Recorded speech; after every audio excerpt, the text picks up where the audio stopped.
Welcome to my Chanel Legend stoic vibes. Sarah sat at the huge bay window, her camera on her lap, gazing out at the boundless expanse of ocean beyond their beach house.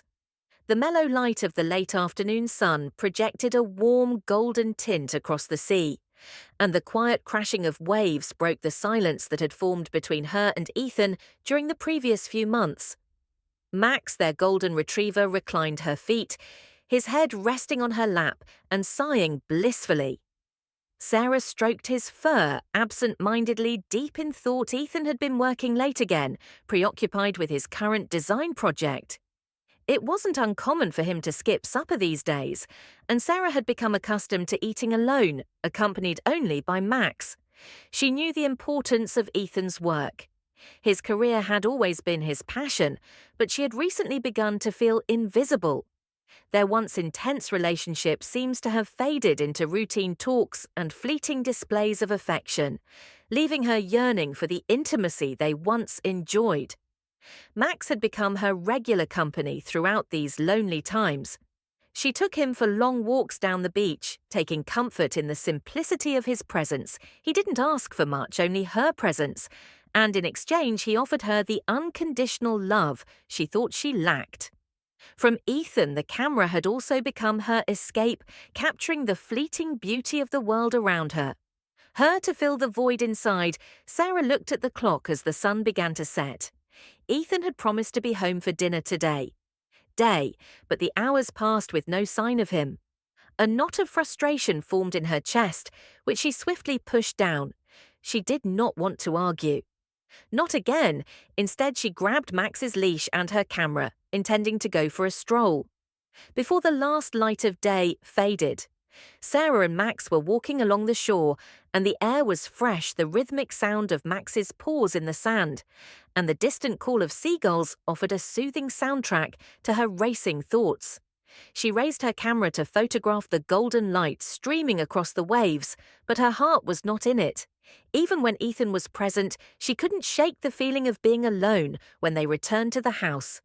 Dusk had set and Ethan's car was finally in the driveway.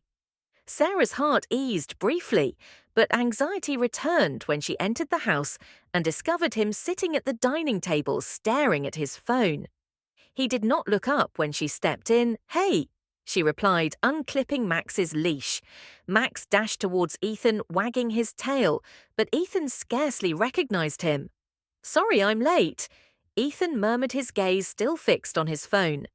Sarah bit her lip, trying to keep her voice steady. "That's okay. I went on a walk with Max." Ethan nodded absently, still distracted, and the stillness between them grew. Sarah stood there feeling the weight of their unspoken words and wondered how long their marriage could endure the growing distance. Sarah had planned the weekend trip as a last-ditch effort to reignite her and Ethan's relationship, which she was fading. They had driven up to a quiet seashore cabin, which had previously had wonderful memories.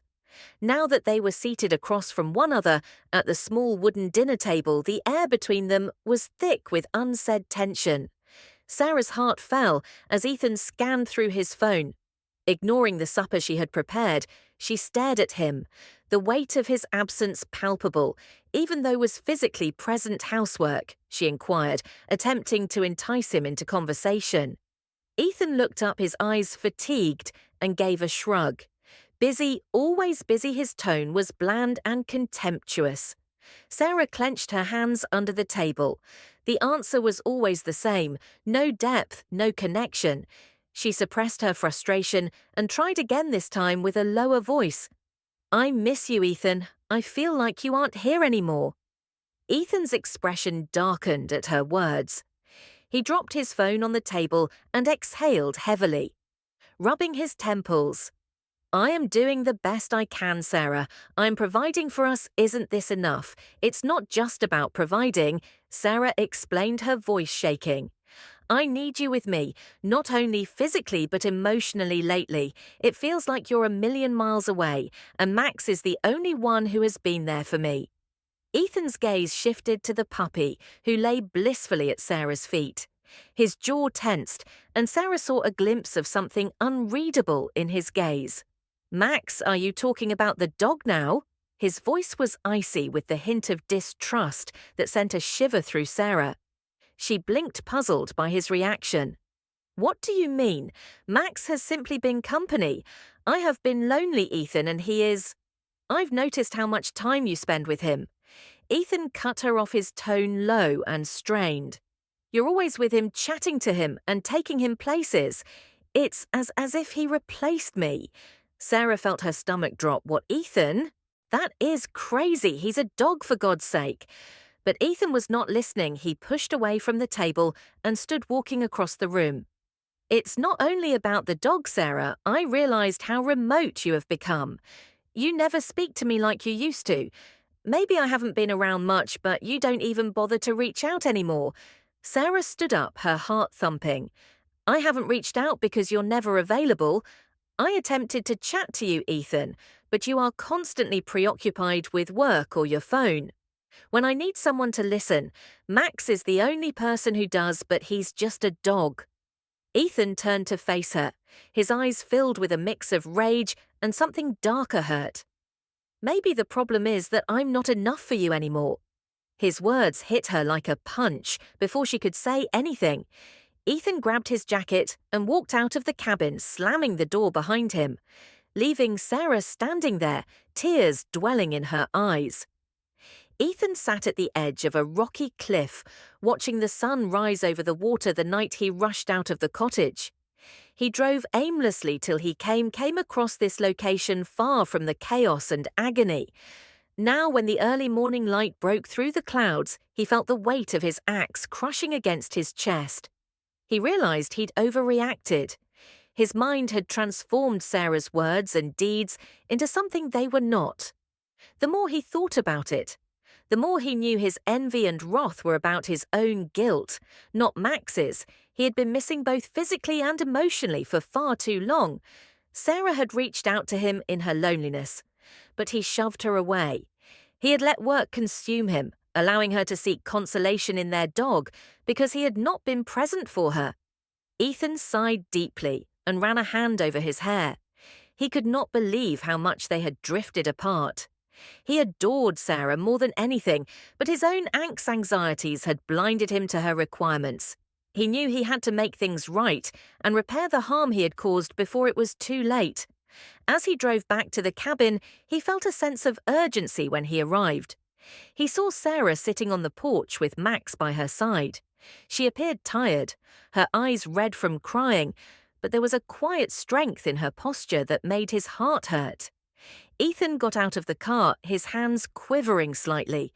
"Sarah," he said softly.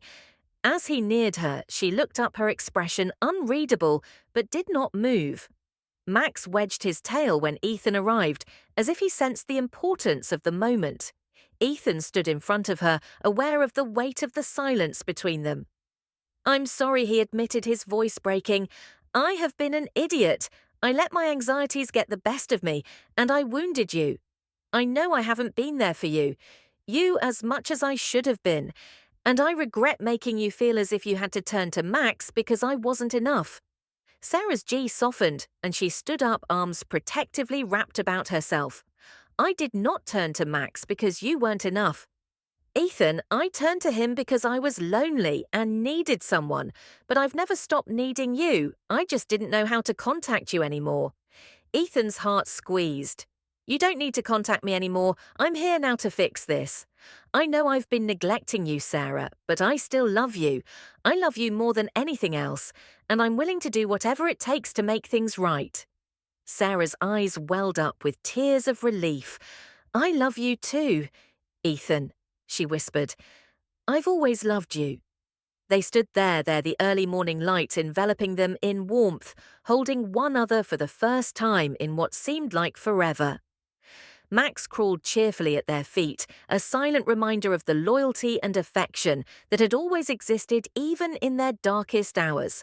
They stepped inside together, determined to re-establish the trust and connection they had nearly lost.